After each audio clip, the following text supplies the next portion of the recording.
Line நின்றுச்சு, அவ்வளோதானா?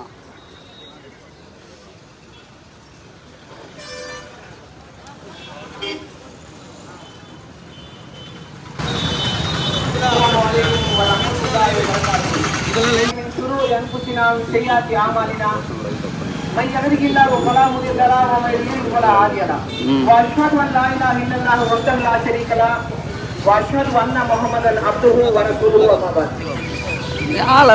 ప్రియమైన సహోదర సహోదరులారా, ఈరోజు ఆల్ ఇండియా తౌహీద్ జమాత్ సారథ్యంలో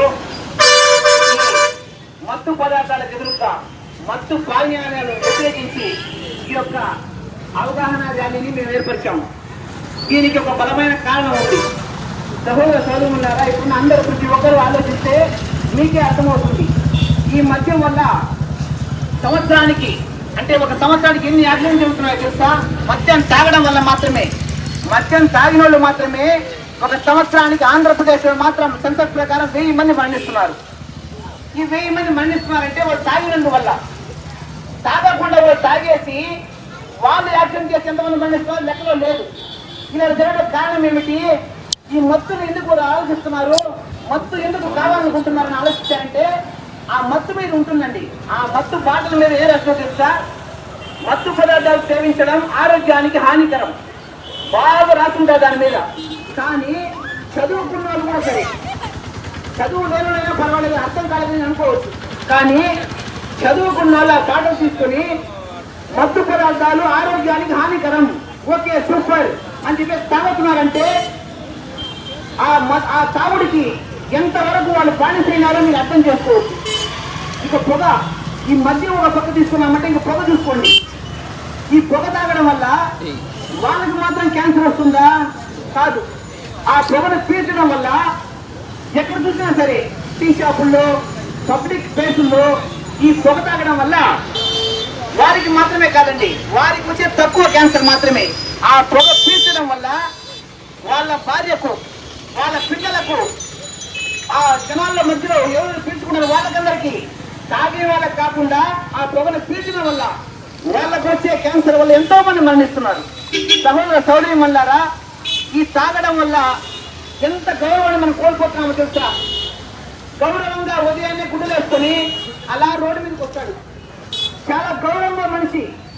కానీ సాయంత్రం గంట తాగేసి రోడ్డు మీద ఆడాడ పడిపోయి వాళ్ళకి గౌరవాన్ని నీచంగా చూస్తున్నామంటే ఆశ్చర్యం వేస్తుంది.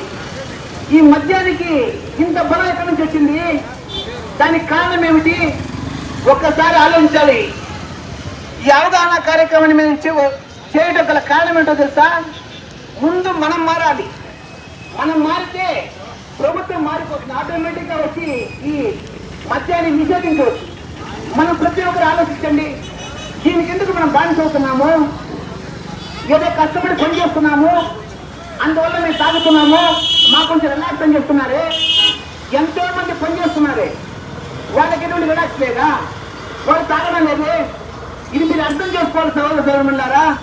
దీనివల్ల ఎంత ఈ దురదృష్టం, ఈ మద్యం వల్ల ఏమేమి జరుగుతుందో తెలుసా? మద్యం తాగేసి ఆ మద్యం యొక్క మైకంలో యాక్సిడెంట్లో మరణిస్తే, అంగవైకల్యం చెందితే వాళ్ళ కుటుంబంలో ఒకసారి ఆలోచించి చూడండి. సోదర సోదరులారా, చేతుల బిడ్డ, భార్య బతుకుతూ లేకుండా భర్తను కోల్పోయి, బిడ్డను కోల్పోయి వాళ్ళు పడే బాధలు, ఒక బిడ్డ కోసం ఇది ఎవరైనా ప్రయత్నం చూడండి. ఆ ఎవరిని వదల, ఈ మత్తు పదార్థం అనేది ఎవరిని వదలలేదు. ఈ మద్యం అనేది ఒక 15 సంవత్సరాల నుంచి, ఇంకా 10 సంవత్సరాల నుంచి. ఎందుకంటే ఎలిమెంటరీ స్కూల్లో చదివే 7వ తరగతి 20వ తరగతి పిల్లకాయలు కూడా సరే సిగరెట్, బీడీలు తాగుతున్నారు. దానికి ఏది కారణం? వాళ్ళ తండ్రే కారణం. ఇంట్లో వచ్చి 10 మందిలో కూర్చుని వాళ్ళ తండ్రి వచ్చి స్మోక్ చేస్తున్నాడండి, పొగ తాగుతుంటాడు, బీడీ సిగరెట్ తాగేది, లేకపోతే మద్యం తాగుతుంటాడు. వాళ్ళకి ఏమైనా కావాలంటే ఎవరు తెప్పిస్తాడు తెలుసా? భార్య దగ్గర, పిల్లకాయల దగ్గర పోయి తీసుకురామ్మా, వాళ్ళ బిడ్డలు పంపిస్తాడు, సిగరెట్ తీసుకురాబో, అగ్గిపెట్టి తీసుకుంటారా. ఇంకా చెప్పాలంటే అవమానకరమైన విషయం, పిల్లల్ని పోయి కోటలు తీసుకురాకుండా పంపించే తండ్రులు ఉన్నారు. వీళ్ళంతా ఒక్కసారి ఆలోచించాలి. మీరంతా రోల్ మోడలా? మీరు పిల్లలు నాశనం అవుతున్నారు కానీ కాదు వారు తండ్రే కారణం. ఇంట్లో మీరు కరెక్ట్ గా ఉంటే బయట వరకు వాళ్ళు బాగా మెలుగుతారు, మంచి పిల్లలుగా మంచి సమాజంగా వాళ్ళు వస్తారు. సహోదర సహోదరు అన్నారా, ఒక్కసారి ఆలోచించండి. ఈ తప్పు అని మనకు తెలుసు కదా, ఈ తాగడం తప్పు, పొగ తాగడం తప్పు. మన ముందర మన భార్య సిగరెట్ తాగితే మనం ఒప్పుకుంటామా? మన పిల్లలు సిగరెట్ తాగితే మనం ఒప్పుకుంటామా? తప్పు అని చెప్పి కోపడతామే, మనం చేసినామా తప్పు? తాగే ప్రతి ఒక్కరూ ఆలోచించాలి సహోదరులారా, సహోదర సహోదరులు ప్రతి ఒక్కరు ఆలోచించాలి. ఇక్కడ ఉండే ప్రతి ఒక్కరూ వాళ్ళ భార్యను భర్తలతో చెప్పండి, ఈ తాగడం వల్ల పిల్లలు చెడిపోతారు, దానివల్ల ఆరోగ్యం బలహీనమవుతుంది. 30 సంవత్సరాల్లో వాళ్ళు కుంటుకుంటూ కళ్ళు కనబడకుండా కిడ్నీ చెడిపోయి, దీనికి ఏంటి కారణం తెలుసా? తండ్రి వచ్చి తాగడం వల్ల, స్మోక్ చేయడం వల్ల పిల్లలు దాన్ని చూసి వాళ్ళు పీల్చుకోవడం, ఆ పొగలు పీల్చుకోవడంలో వాళ్ళు దాన్ని చూస్తూ ఏమనుకున్నా తెలుసా, మనం కూడా తాగితే బాగుంటుంది ఆలోచన వస్తుంది. ఆ తాగడం వల్ల ఏమవుతుంది? ఒక బలహీనమైన సమాజం, ఒక మంచి సమాజమా బలహీనమైన సమాజం ఏర్పడుతుంది సోదరులారా. కాబట్టి ప్రతి ఒక్కరు ఆలోచించండి. ఈ మద్యాన్ని, మత్తు పానీయాలన్నీ సరే, మద్యంలో మత్తు పానీయాలన్నీ మరి మత్తునిచ్చే ప్రతి ఒక్కటి వాటి నుంచి మనం దూరంగా ఉందాం, ఒక మంచి సమాజాన్ని ఏర్పరుస్తాం. దీన్ని ముఖ్యంగా చెప్పాలంటే ప్రభుత్వం ముఖ్యంగా ఆలోచించాలి. ప్రభుత్వం వచ్చి ఈ మద్యంలో వచ్చే ఆదాయంతో ఈ ప్రజలను పాలించాలంటే ఒకసారి ఆలోచించాల్సి వదులున్నారా?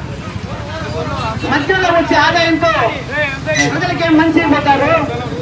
కాబట్టి ఆలోచించి దీనివల్ల జరిగే అన్యాయాలను, అక్రమాలను అన్ని ఆలోచించి తాగేసి ఏం చేస్తున్నారు తెలుసా? పోలీస్ స్టేషన్ ఎన్ని కంప్లైంట్లు ఉన్నాయో 5 కంప్లైంట్లలో 70% మద్యం తాగడం వల్ల రేప్ కేసులు, మద్యం తాగడం వల్ల దొంగతనాలు, మద్యం తాగడం వల్ల ఎన్నెన్నో విషయాలు చూస్తున్నాం మనం. దీనికంతా ఏం కారణం? వాడికి మత్తులో తల్లి చెల్లి తెలియదు. మత్తులో తాగేశారంటే ఒక మద్యం మైకులో నడిపి అడగండి, ఎవరొచ్చినా ఎంత పెద్ద ఎవడో అని అడగాడు. దానికి ఏం కారణం? మత్తులో మనిషి ఏం చేస్తాడు వాడికే తెలియదు. కాబట్టి సహోదర సోదరులారా, ఇక్కడ ప్రతి ఒక్కరూ అందరూ చేరి సపోర్ట్ చేస్తేనే ఈ మద్యాన్ని నిషేధించగలుగుతాము, పొగని నిషేధించగలుగుతాము. దీనికి ప్రభుత్వంగా ప్రత్యేకంగా దీన్ని ఇంట్రెస్ట్ తీసుకుని మత్తు పానీయాలను, మత్తు పదార్థాలను పూర్తిగా నిషేధించాలని వాళ్ళని సవినయంగా కోరుతున్నాము. సహోదర సోదరులారా, దీనివల్ల ఎంతో నష్టాలు ఏర్పడుతున్నాయి. కాబట్టి అందరూ ఒకటై మనమందరం చేరితేనే ఈ మద్యాన్ని, మద్యపానాన్ని, మత్తునిచ్చే ప్రతి ఒక్కటి నిషేధించగలుగుతున్నాము. సహోదర సోదరులు ఒకసారి ఆలోచించకుండా ప్రతి ఒక్కరూ ఎవరైతే మత్తు పదార్థాలకు బానిసై ఉన్నారో, ఎవరైతే పొగకు బానిసై ఉన్నారో ప్రతి ఒక్కరూ ఒకసారి ఆలోచించండి. ప్రవక్త సల్లల్లాహు అలైహి వసల్లం గారు చెప్పారు, ఏదైతే తప్పు, ఏది కరెక్ట్, ఏది రైట్, 2 విషయాలు మీరు డిక్లేర్ చేసుకోవచ్చు. తప్పు అనేది ఎప్పుడు బహిరంగంగా ఎవరు చేయరండి. తెలిసి తెలియనట్లు దాంకొని చేసే వాళ్ళు ఎక్కువ, అది తప్పు. ఏది వచ్చి మనం బహిరంగంగా చేస్తున్నామో, అందరికీ తెలిసే విధంగా చేస్తున్నామో అదే మంచి. కాబట్టి మంచిని చెడుని వ్యత్యాసాలు తెలుసుకుని ఈ మత్తు పదార్థాలు దాని మీద రాకుండే విషయాన్ని గుర్తించండి. మద్యం తాగడం ఆరోగ్యానికి హానికరం, పొగ పీల్చడం ఆరోగ్యానికి హానికరం, క్యాన్సర్ వస్తుంది అని ప్రతి ఒక్క దాని మీద క్లియర్ గా ఇంగ్లీష్ లో, తెలుగులో, తమిళ్లో అని ప్రతి ఒక్క దాని మీద రాస్తున్నారు. అలాంటి దాన్ని మనం చూసుకొని ఆరోగ్యానికి హానికరం తీసుకుంటున్నామంటే దానికి మనం ఏం చెప్పాలి? మనం నిజంగా చదువుకున్న వాళ్ళమా? చదువుకున్న కొంచెం ఎక్కువ. ఇప్పుడు ఇంకా ఆశ్చర్యం ఏంటంటే చదువుకున్న వాళ్ళది కాదు, డాక్టర్స్ ఇవ్వగలలేదు. ఎంతో మంది ఆరోగ్యాన్ని కాపాడే డాక్టర్స్ ఉన్నారా లేరా? వాళ్ళు కూడా సిగరెట్ తాగుతున్నారండి, వాళ్ళు కూడా మద్యం మైకులో వాళ్ళు అరెస్ట్ అయిపోతున్నారు. దీనికి కారణం ఈ మద్యం తాగితే మనిషి పూర్తిగా నశించిపోతాడు, దాని మధ్యలో ఇరుక్కుపోతాడు, వాడు ఫ్యామిలీ గీమిలీ మొత్తం నాశనం అయిపోతుంది. దీనివల్ల దేశానికి చేటు, ఊరికి చేటు, కుటుంబానికి చేటు. ఇన్ని చేతులు చేస్తే ఈ మద్య పదార్థాలను మనం సేవించాలి. ఒకసారి ఆలోచిస్తే అందరికి అర్థమవుతుంది. కాబట్టి ప్రతి ఒక్కరూ ఈ మద్యం నుంచి, ఈ పొగ నుంచి విముక్తి పొందాలని, ఒక మంచి ఆరోగ్యవంతమైన ఒక సమాజాన్ని ఏర్పరచాలన్నదే ఒక మంచి ఉద్దేశంతో ఈ అవగాహన కార్యక్రమం ఏర్పాటు చేశాము. కాబట్టి ప్రతి ఒక్కరూ దీని ద్వారా, ఈ ర్యాలీ ద్వారా ఒక 100 మందిలో ఒక్కరు మారినా సరే ఈ ర్యాలీకి మేము విజయవంతంగా మేము అనుకుంటాం. మొత్తం అవసరం లేదు. 1000 మందిలో ఒక్కరు మారినా సరే ఈ ర్యాలీని మేము విజయవంతంగా అనుకుంటాం. కాబట్టి పూర్తిగా మారి మేము చేసిన ఈ కార్యక్రమాన్ని విజయవంతం ఎప్పుడవుతుందంటే దీని ద్వారా ఎవరైనా మారారంటే అదే మా విజయంగా మనం భావిస్తున్నాము. అట్లాంటి ఒక సమాజం ఏర్పరచాలని మేమందరం కోరుకుంటున్నాము. అస్సలాము అలైకుం వరహమతుల్లాహి వబరకాతుహు.